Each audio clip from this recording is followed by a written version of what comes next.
Bahujan Samaj party आज दिल्ली में protest कर रही है और उसको लीड कर रहे हैं बहुजन समाज पार्टी के नेशनल कोऑर्डिनेटर आकाश आनंद जी। आकाश जी, ये प्रोटेस्ट क्यों हो रहा है, फिर भी हम आपके मुंह से सुनना चाहते हैं। देखिए, जिस तरीके से गृह मंत्री जी ने संसद में बाबा साहब जी के लिए जो टिप्पणी करी, उससे करोड़ों हमारे समाज के करोड़ों लोगों को, हमारी बहुजन समाज पार्टी को, हमारे समाज के लोगों को जो ठेस पहुंची है, उसके खिलाफ हमने ये प्रोटेस्ट निकाली है। आदरणीय बहन जी के निर्देशानुसार हम यहाँ पर शांतिपूर्वक से ये प्रोटेस्ट कंडक्ट करेंगे।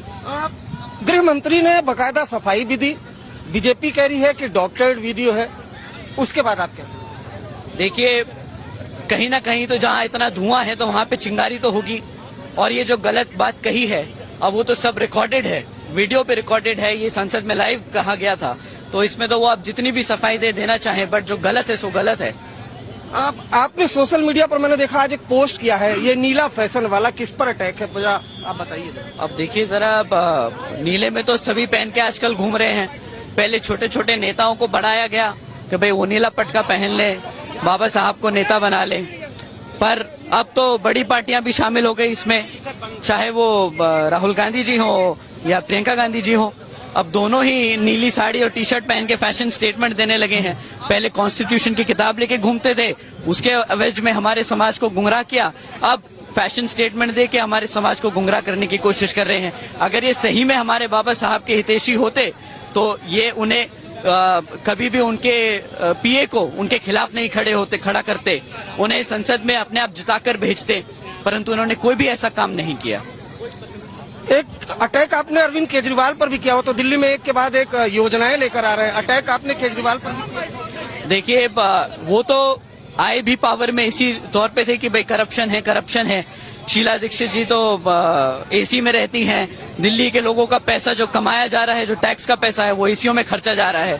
अब उनके खुद की पूरी सरकार जेल से चक्कर काट चुकी है, घोटालों में पकड़ी जा चुकी है। अब उनके पास कोई जवाब तो है नहीं, लोगों के लिए काम करने के लिए उनके पास कोई वो वक्त तो बचा नहीं। अभी जो परमानेंट जॉब देनी चाहिए उसको कॉन्ट्रैक्चुअल जॉब करके दे रहे हैं, तो अब क्या करें। रिजर्वेशन और खिलाफ जो ये लोग हैं बाबा साहब के, अगर इन्हें परमानेंट जॉब देते तो इन्हें रिजर्वेशन देना पड़ जाता, तो ये परमानेंट जॉब को ना देकर कॉन्ट्रैक्चुअल जॉब दे रहे हैं। तो ये अब इससे बड़ा और कौन विरोधी हो सकता है बाबा साहब का। आज ये जो प्रोटेस्ट है, अब ये बीएसपी ये लड़ाई कहां तक लेकर जाएगी, कैसे मानेगी? अमित शाह क्या ऐसा करें कि बहुजन समाज पार्टी, आकाश आनंद, मायावती जी माने संतुष्ट हो? देखिए, वो अपने शब्द वापस लें इस चीज के लिए जो उन्होंने कहा। हम अमित शाह जी से तो कुछ नहीं कह सकते, गृह मंत्री जी से कुछ नहीं कह सकते, बट जो ये टिप्पणी पास की गई, तो जो हमारे प्रेसिडेंट हैं वो इस पे उसका संज्ञान ले और वो ही सही डिसीजन डिसाइड करे कि ये जो इतनी बड़ी बात उन्होंने कही और इससे हमारे लाखों करोड़ों लोगों को ठेस पहुंची है, उसके लिए सही न्याय क्या होगा। शुक्रिया हमसे बात करने के आकाशन, जिन्होंने आज तक इंडिया टुडे से एक्सक्लूसिव बातचीत की है और कहा इस मामले में राष्ट्रपति दखल दे। कैमरामैन कुंज बिहारी के साथ अरविंद ओझा, दिल्ली आज तक।